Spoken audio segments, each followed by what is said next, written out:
Opinion nga Arife Jupi. Më 7 qershor 2025, Shqipëria do të përballet me Serbinë në stadiumin Air Albania në Tiranë, në kuadër të kualifikimeve për Kupën e Botës 2026. Për shumë kënd kjo duket si një ndeshje e zakonshme në kalendarin sportiv evropian, por për çdo shqiptar me kujdes të gjallë historike, kjo ndeshje është një acarim i plagëve të hapur, që ende kullojnë gjak. FIFA dhe UEFA, si dy institucionet më të larta dhe me kredibilitetet të futbollit, është dashur të tregojnë ndjeshmëri minimale, historike dhe politike. Në një kohë ku mbi 1.600 shqiptarë të Kosovës ende figurojnë si të zhdukur nga lufta e fundit, shumë prej tyre në varret masive në Serbi, përballja Shqipëri-Serbi është jo vetëm e papërshtatshme, por moralisht e turpshme.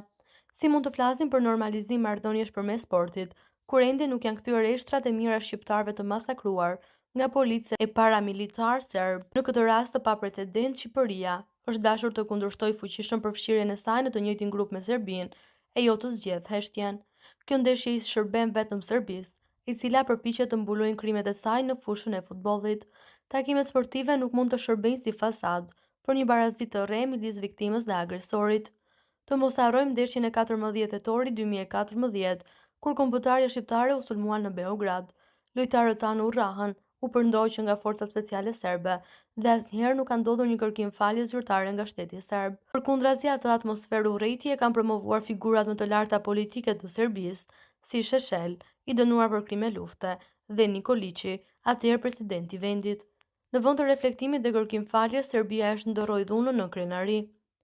Presidenti aktual i saj, Aleksandar Vučić, në prag të kësaj ndeshje i kërkoi trajnerit të kombëtarës së tij, Dragan Stojkovićit, që të mund Shqipërinë me çdo kusht. Kjo nuk është thjesht një dëshirë, por një mobilizim politik dhe nxitje e urrëties.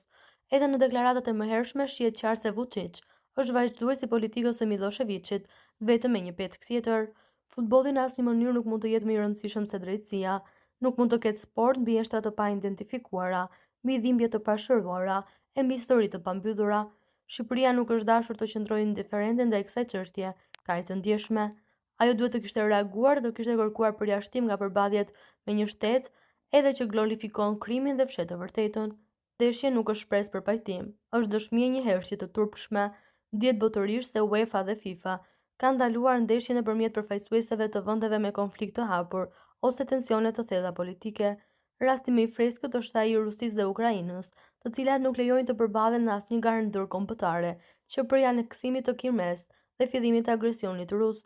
Pashtu Armenia nuk lejohet të luajë kundër Azerbajxhanit për shkak të konfliktit në Nagorno-Karabakh. Edhe Spanja nuk është lejuar të përballet me Gibraltarin për shkak të mosmarrëveshjeve territoriale. Një tjetër rast domethënës është ai nëpërmjet Turqisë dhe Qipros, të cilat nuk lejohen të përballen me gara zyrtare për shkak të ndarjes së ishullit, që nga viti 1974. Atëherë si mund të eksperimentohet në Shqipërinë, kur motrat e vëllezërit e saj në Kosovë ende nuk i din varret e më të dashurve të tyre. Plagët e tyre janë ende të gjalla nga politika gjenocidale e Serbisë. Kjo përballje nuk ndihmon paqen, përkundrazi rrezikon dinjitetin e shqiptarëve kudo që janë. Standardet e dyfishta dhe politizimi i skajshëm i institucioneve të futbollit ndërkombëtar lehtë mund të çojnë në ngjarje me pasoja të paparashikueshme.